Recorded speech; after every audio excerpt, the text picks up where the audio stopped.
नमस्कार दोस्तों। जैसे कि हम सब डेली बात करते रहते हैं स्टॉक स्पेसिफिक लर्निंग में। तो आज हम बात करने वाले हैं कह सकते हैं इसको लख लख टकिया टाइप की स्टॉक्स हैं।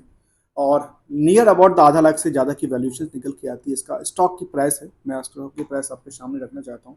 नियरली इसका देखा जाए तो करीब 57-58 हज़ार रुपये का स्टॉक प्राइस है। कंपनी का नाम है हनीवेल ऑटोमेशन इंडिया लिमिटेड। अब इसको अफोर्ड करना थोड़ा सा मुश्किल होता है छोटे एक रिटेल इन्वेस्टर के लिए, लेकिन तब भी मार्केट में देखेंगे तो इसमें अफोर्ड ना करने के बाद भी मार्केट में करीब 5%, 5.5% की उछाल देखने को मिली आज के ट्रेडिंग सेशन में। हम आज इसी स्टॉक के ऊपर बात करने वाले हैं, जिसको जिसको लख टकिया के आसपास कह सकते हैं, आधा लाख से की ज़्यादा की वैल्यूशन निकल के आती है। इसका वैल्यूशन नहीं, इसका स्टॉक प्राइस की बात कर रहे थे। तो हम जानेंगे आज इस कंपनी के बारे में, हनीवेल के बारे में। बेसिकली हनीवेल करती क्या है और इसका प्राइस जो है स्टॉक का वो इतना महंगा क्यों है। महंगा करने का मतलब ये स्टॉक प्राइस इतना महंगा क्यों है या बुक वैल्यू से इतना महंगा क्यों है, इसको हम समझने का प्रयास करते हैं। पहले समझते हैं हनीवेल के बारे में। जो हनीवेल बेसिकली कंपनी क्या है, हनीवेल कंपनी की हम जाने तो हनीवेल कंपनी क्या करती है। इसकी हम कंपनी की डिटेल्स के अंदर चलते हैं और कंपनी के बारे में देखते हैं। तो कहती है इसके अरे अच्छे अच्छे वो चलती है, एनिमेशंस चलती है पीछे बैकग्राउंड में वेबसाइट्स के ऊपर। दोस्तों मैं कोई भी कंपनी की वेबसाइट इसलिए खोलता हूँ क्योंकि वहाँ पे उनकी करेक्ट इन्फॉर्मेशन मिल सके, इसीलिए साथ में किसी और वेबसाइट जिसको मैं यूज करता हूँ उससे भी हम स्टडी करते हैं और उसको हम एक क्रॉस वेरीफाई के लिए कई बार रखते हैं। तो चलते हैं इस कंपनी के बारे में जानते हैं। पहले थोड़ा सा कंपनी के बारे में कहती है our global business has the strong legally in India. इसकी ग्लोबल बिजनेस है बेसिकली द लास्ट 8 decades में काम करती है। Honeywell is the commitment in India is evidenced in 3 states of the art manufacturing. और इसमें क्या क्या है, facilities and the 4 global centre of the excellence for the technology development. कहने का मतलब पहली बात करते हैं कंपनी क्या करती है, टेक्नोलॉजी डेवलपमेंट का काम करती है एंड इनोवेशन का काम करती है। और अक्रॉस देखा जाए तो करीब 13,000 peoples in the across in the 20 location पे कामकाज करती है।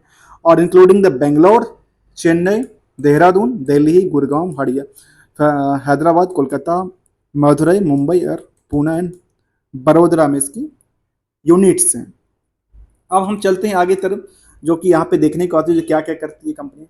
एरोस्पेस टेक्नोलॉजी पे काम करती है, बिल्डिंग ऑटोमेशन पे काम करती है, एनर्जी एंड सस्टेनेबिलिटी सोल्यूशन पे काम करती है, इंडस्ट्रियल ऑटोमेशन का काम करती है। अर्थात इनका ये जो बिजनेस का मॉडल्स रहा, बिजनेस का मॉडल्स ये दर्शाता है और इसका मार्केट में किस तरह से एक्सपेक्टेशंस हो सकती है और क्या चल सकती है, इसके बारे में हम समझने का प्रयास करते हैं थोड़ा सा।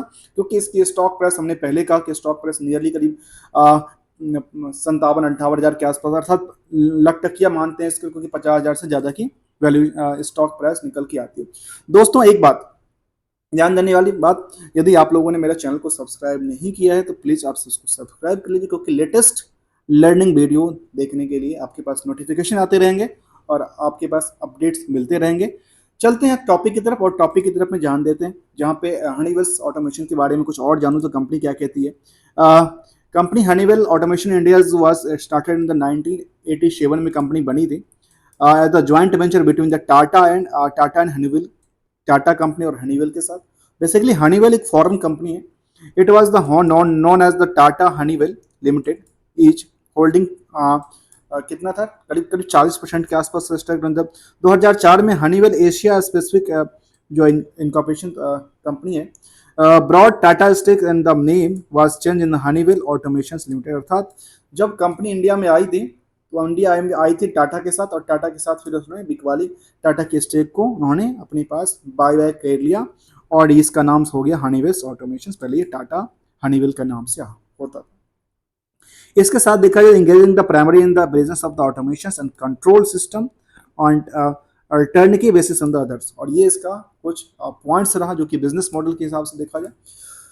चलते हैं, जैसे हमने हीरो होंडा का देखा था ऐसे ही यहाँ पे था। जबकि स्टार्टिंग जब होती है कोई कंपनी फॉरेन की तो उस टाइम पे कुछ रूल्स रेगुलेशन था जहाँ पे पूरे कम्प्लीटली नहीं हो सकती थी, इसलिए वहाँ पे कुछ स्टेक्स इंडिया की लेनी होती थी।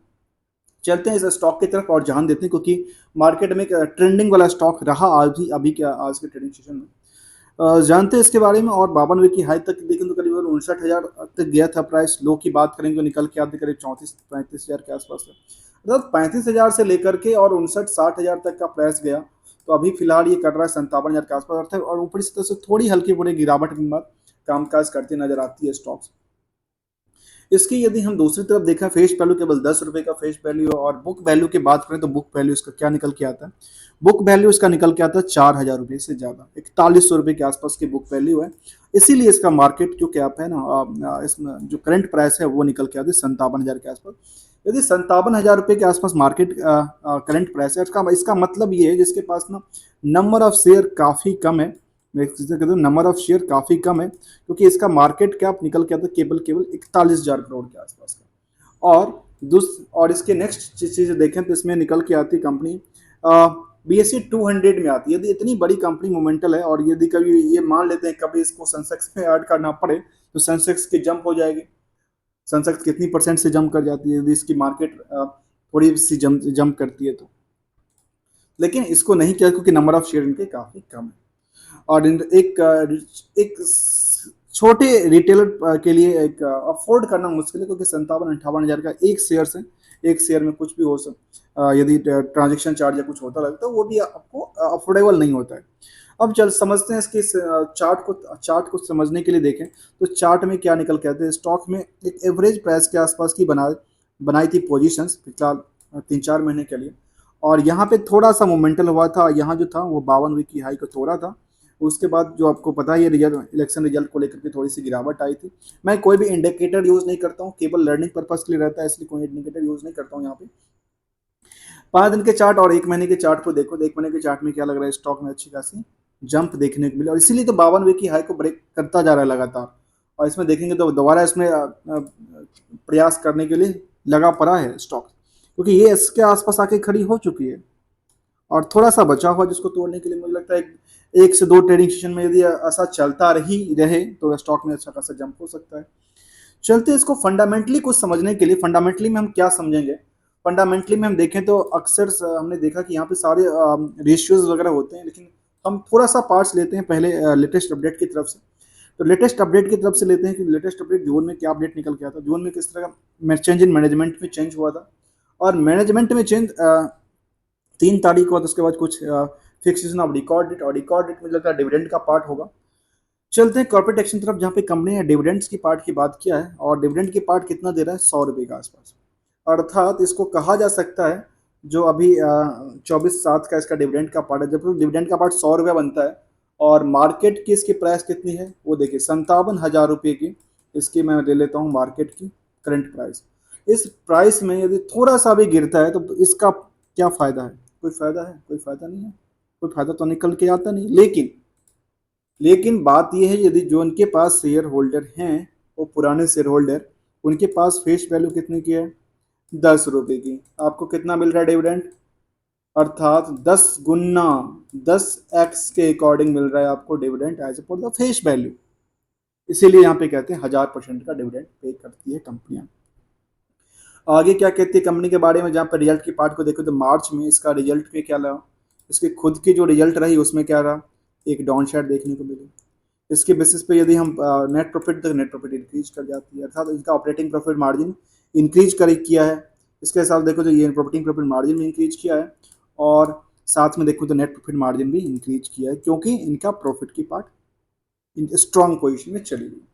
इसी डेटा को हम देखें क्वार्टरली बेसिस और हाफ ईयरली बेसिस को कंपेयर करते हुए तो क्या निकल के आती है, तो ये निकल के आती है जो कंपनी के पास कोई सब्सिडरी कंपनी नहीं है, जो भी है जो इसी का डेटा है, और इस डेटा के बेस पे यहाँ लगता है जो कंपनी का एक 2023 में कुछ क्वार्टर वाइज हिसाब से देखा है तो क्वार्टर हिसाब से क्या लगा, यहाँ पे डाउन साइड देखने को मिला, यहाँ भी डाउन साइड देखने को मिला। इससे पहले देखा जाए तो इसमें पहले इतना था, लेकिन उससे कुछ पीरियड में अच्छा परफॉर्मेंस कर चुका था पहले भी। अभी देखा जाए तो ये 4th नंबर पे रहा इसको कहा जा सकता है 4th नंबर पे कामकाज करती नजर आती है क्वार्टरली बेसिस में। इसके बेसिस पे देखा जो नेट प्रॉफिट की पार्ट, तो नेट प्रॉफिट में इतनी इन्वेस्टमेंट करने के बाद कंपनी का क्या निकल के आता है, नेट प्रॉफिट निकल के आता है 148 करोड़ का।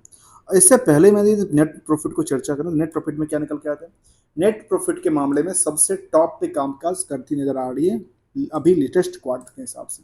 ऐसे ही ईयरली डेटा को देखें, ईयरली डेटा क्या कहती है, ईयरली डेटा में देखने को मिलती है जो स्टॉक में नियरली करीब करीब 4,000 करोड़ के आसपास का टोटल हुआ, और इससे पहले ईयरली बेसिस पे देखा है तो ये टॉप ऑफ द ईयर कह सकते हैं इसको। ये टॉप ऑफ द ईयर इसलिए क्योंकि अभी इससे ज़्यादा परफॉर्मेंस किसी दूसरे साल में इन्होंने किया नहीं। 4,000 के आसपास 4,000 करोड़ का सेल्स रहा इसका। इसके बाद देखा नेट प्रॉफिट के पार्ट। नेट प्रॉफिट के पार्ट हम केवल लेके तो नेट प्रॉफिट में क्या 501 करोड़ के आसपास आता है, जो कि इससे पहले किसी भी ईयर में इसका इतना परफॉर्मेंस नहीं आया था। इसका मतलब ये ओवरऑल इसकी सेल्स के बेस पे इसका भी अच्छा परफॉर्मेंस करता नजर आता है, जबकि इनका ऑपरेटिंग प्रॉफिट मार्जिन भी करीब 15% के आसपास रहा, जो कि एक एवरेज इनका मैक्सिमम टाइम पे 15% के आसपास ही देखने को मिली, जहाँ पे पिछले साल इससे पिछले साल में बाकी अच्छा परसेंटेज था। फिलहाल यहाँ पे परसेंटेज एवरेज हिसाब से 15% के आसपास कामकाज करती नजर आ रही है। आगे आगे क्या कहती है कंपनी के बारे में, जब एक समरी डेटा की तरफ देखें तो कंपाउंड सेल्स की एक समरी डेटा लेता हूँ तो समरी डेटा में ये एक अच्छा संख्या देता है, जहाँ पर 10% 18% के आसपास की ग्रोथ देखने को मिली। ऐसे कंपाउंड प्रॉफिट ग्रोथ की बात करें तो यहाँ पे अच्छी परफॉर्मेंस नज़र नहीं आती, लेकिन लास्ट टीटीएम के हिसाब से थोड़ा सा अच्छा, लेकिन उतना अच्छा परफॉर्मेंस करता नज़र नहीं आ रहा है। कंपनी द सीजीआर के स्टॉक प्राइस के साथ देखा तो यहाँ पे उतनी अच्छी परफॉर्मेंस नहीं है। इसको कहा जा सकता है एक एवरेज प्राइस के हिसाब से कामकाज करती है, क्योंकि यदि इसका 50,000 57,000 का प्राइस है तो 57,000 के प्राइस को सबसे पहले तो अफोर्ड करना ही थोड़ा सा मुश्किल निकल के आता है। आगे क्या कहते हैं रिटर्न ऑन इक्विटी की बात करें, रिटर्न ऑन इक्विटी पे क्या होता है, यहाँ पे उतनी बड़ी है नहीं है, एज पर 13% 17% के आसपास निकल के आते हैं। तो ये यहाँ पे कुछ पोजिशंस यहाँ पे अच्छे नज़र आते हैं, कुछ पोजिशन अच्छे नज़र नहीं आते हैं। जहाँ पे चलते हैं आगे और आगे समझते हैं इस कंपनी के बारे में, जहाँ कंपनी क्या कहती है। कंपनी की लेटेस्ट कुछ न्यू प्रोजेक्ट वगैरह की देखें तो कुछ ऐसा निकल के तो नहीं आती है, इस तरह के काम काज करती नज़र आती है कंपनी। इसके सीनियर लीडर्स वगैरह सब के इनके फैक्ट्रीज के 100 year of the transforming of the industries, मतलब 100 साल से कंपनी चलती आ रही है। साथ में देखा जाए community integrity and the compliance, ये बात कहती है company the headquarters India the headquarters Gurgaon Bangalore Pune. ये अब कंपनी फॉरेन की है या इंडिया की है, एक बार दोबारा हम वेरीफाई करें, क्योंकि कंपनी की हेडक्वार्टर जो है वो कहती है हमारी हेडक्वार्टर है इंडिया में, corporate in the headquarter in the Gurgaon Bangalore India headquarter. अच्छा ओके, ये इंडिया की हेडक्वार्टर की बात कर रहे हैं, मुझे लगा शायद इंडियन हेडक्वार्टर की बात करें, जहाँ इंडियन हेडक्वार्टर में गुड़गांव बेंगलोर और पुणे निकल के आती है। चलते हैं आगे और आगे समझते हैं शेयर होल्डिंग पैटर्न, जहाँ पे हमने यहाँ से वेरीफाई डेटा इसलिए करते हो कि यहाँ के उनका डेटा कई बार हो सकता है कुछ मिसमैच ना हो, इसलिए हम ऑथेंटिकेटेड इन्फॉर्मेशन की तरफ लेते हैं। तो 75% जो होल्डिंग है वो प्रमोटर के पास है, रेस्ट जो होल्डिंग है 25% वो आम आदमी के पास है। और आम आदमी की पोजीशन क्या दर्शाती है उसको समझते हैं। जहाँ पे आम आदमी के पास से पहले प्रमोटर की बात करें तो प्रमोटर में क्या निकल के आती है। प्रमोटर में एक कंपनी है जिसका नाम है हेल्थ मॉरिशस लिमिटेड। ये बेसिकली कंपनी का जो फंड है वो मॉरिशस बेस निकल के आती है। यहाँ पे कंपनी का मॉरिशस मेन प्रमोटर्स कंपनी है, लेकिन बेसिकली ये कंपनी कहाँ की है वो एक बार हम दोबारा इसके ऊपर जाएंगे और समझने का प्रयास करेंगे बेसिकली कंपनी किस कंट्री की निकल के आती है। इनका देखा जाए तो Honeywell's our business our industries our product about this history, और यहाँ पे कुछ कैरियर्स वगैरह की बात करते हैं। और अवार्ड्स में देखा हूँ तो कंपनी के बारे में क्या कहती है, कंपनी के बारे में कुछ ऐसा इन्फॉर्मेशन कहती है। तो कहती है हमारे इंडिया में ही जो कुछ है, बाकी फॉरेन का कुछ यहाँ पे इस वेबसाइट्स के ऊपर इन्फॉर्मेशन नहीं आ रही है। ये बेसिकली .com इन करके कुछ लॉग इनका है वेबसाइट्स। आगे क्या कहती है शेयर होल्डिंग पैटर्न की तरफ, जहाँ शेयर होल्डिंग पैटर्न में दर्शाती है जो एफआई के पास जो पोजीशन है करीब 2% 2.5% के आसपास पोजीशन है। डीआई की पोजीशन की बात करें, डीआई यहाँ पे करीब करीब 12.5 12.25% के आसपास निकल के आती है, जिसमें डीआई में कुछ बड़ी भूमिका में देखूँ तो क्या निकल के आता है। बड़ी भूमिका में आदित्य बिरला सन लाइफ निकल के आती है, दूसरी तरफ निपॉन स्लैब निकल के आती है, और तीसरा नाम LIC का नाम निकल के आती है। थोड़ा सा पोजीशन इनके पास बनी हुई है। पब्लिक तरफ ध्यान दें तो पब्लिक में 10% की होल्डिंग है, उसमें कोई भी सुपर इन्वेस्टर यहाँ पे कामकाज करती नजर नहीं आ रही है। अब आते हैं हम चार्ट की तरफ, और चार्ट में क्या दर्शाती है, चार्ट की ट्रेंडिंग क्या दर्शाती है। ट्रेंडिंग देखिए स्टॉक में, ये स्टॉक में ट्रेंडिंग ये है जो लगातार ही जंप करता रहा, जबकि इससे पहले स्टेबिलिटी थी, स्टेबिलिटी नजर आती लगातार, फिर स्टेबिलिटी बनाती थी, तो इसे गिरावट आई और गिरने के बाद लगातार ये जंप किया। मतलब क्या बात है, रैली का कोई फिर से क्या हुआ, फिर से थोड़ी सी गिरावट आई, गिरावट के बाद जितनी गिरावट आई थी यहाँ पे ना उससे ज़्यादा चढ़ती नज़र आ रही है स्टॉक। और फिलहाल इसको देखा जाए तो फिलहाल ये टॉप पे लगता है कामकाज कर रही है फिलहाल। इसकी चार्ट ये दर्शा रही है। इसकी चार्ट की टॉप्स कितना, 57,600, 600, 57, 562 के आसपास निकल के आती है। और इसका 52वीं की हाई कितने की वैल्यूशन की थी, तो दोबारा चलते हैं और समझते हैं 52वीं की हाई की तरफ। तो 52वीं की हाई 59,000 के आसपास कह रही थी, 59,000 के आसपास की 52वीं की हाई थी। तो 52वीं की हाई उसने कहाँ पे ब्रेक किया है, देखा जाए तो इनका कहाँ पे दौड़ता नजर आ रहा है। फिलहाल मुझे लगता है 52वीं का हाई जो उसने ब्रेकआउट किया था वो निकल के आया था। इसको यदि मैं देखूं एक साल की चार्ट को, तो एक साल की चार्ट में निकल के यहीं आती थी, 55,000 के आसपास निकल के आती है। इससे पहले कब तोड़ा इसने, शायद इसी के आसपास तोड़ना चाहिए था, 17 मई के आसपास। और 17 मई के बाद इसमें अच्छा खासा पुल बैक, और 17 मई के आसपास ही मुझे लगता है कि था। लेकिन फिलहाल ये आज की टाइम फ्रेम दिख रही है यहाँ पे। कुछ एक्सचेंज का तो इशू नहीं है, बीएससी का एक्सचेंज है और बीएससी का एक्सचेंज यहाँ भी है कुछ। अब यहाँ पे कुछ टाइमिंग का इशू हो सकता है। चलते हैं आगे और समझते हैं चार्ट में क्या ट्रेंडिंग क्या दर्शाती है। चार्ट की ट्रेंडिंग तो ये दर्शाती थी यहाँ पे, जब भी मार्केट में थोड़ा सा स्टेबिलिटी बनाती है कंपनी, स्टेबिलिटी बनाती है तो मार्केट एक लंबा उछाल लेने के लिए तैयार होता है। तो मैं कोई स्टॉक में कोई रिकमेंडेशन या एडवाइस नहीं है, केवल लर्निंग पर्पज़ के लिए है। हमने स्टार्टिंग से बताया कि लर्निंग पर्पज़ के लिए। आगे क्या कहती है, इसका परफॉर्मेंस लेवल देखते हैं, क्योंकि परफॉर्मेंस लेवल एक देखना चाहिए, क्योंकि कंपनी किस लेवल से परफॉर्मेंस करती नज़र आ रही है पिछले कुछ हिस्टोरिकल डेटा के बेसिस पे।